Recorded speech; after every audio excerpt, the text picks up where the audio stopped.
Hallelujah. स्वागत है आप सबका मेरी भविष्यवाणियों की पुस्तक में। तो आइए हम आज के पवित्र वचन को पढ़ेंगे जो कि परमेश्वर के दास प्रेरित अंकुर यूसुफ नरूला जी के द्वारा लिखा गया है।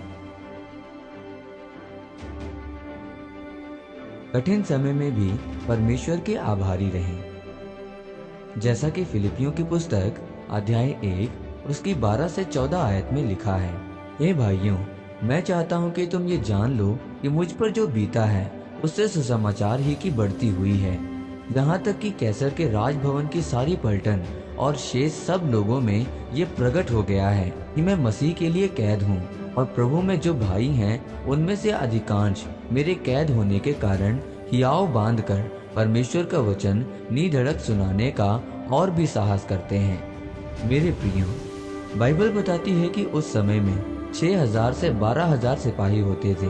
पौलुस के जेल में रहने के कारण उस सारी पलटन को मालूम हो गया था कि प्रभु यीशु मसीह एक उद्धारकर्ता परमेश्वर है। दूसरे लोगों में प्रकट हो चुका था कि प्रभु यीशु मसीह ही परमेश्वर के पुत्र हैं, परंतु पौलुस के जेल जाने के कारण उन सब सैनिकों को भी पता चला कि प्रभु यीशु मसीह एक उद्धारकर्ता और मुक्तिदाता प्रभु है।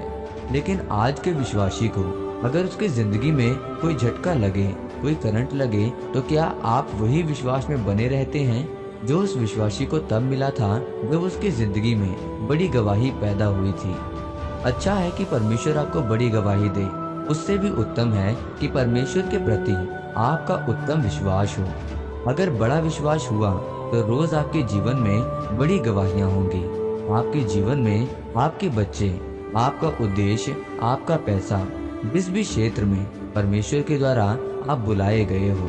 मेरे प्रियो, जब आपको मालूम होता है कि पवित्र आत्मा आपकी जिंदगी में आपको उस महानता की ओर लेकर जाता है, तो परमेश्वर आपको परखता है। जेल में पौलुस भी परमेश्वर को प्रश्न कर सकता था कि प्रभु, इतना मैं सामर्थी हूँ, इतना बड़ा मैं प्रचारक हूँ, इतनी बड़ी मैंने कलीसिया स्थापित की है।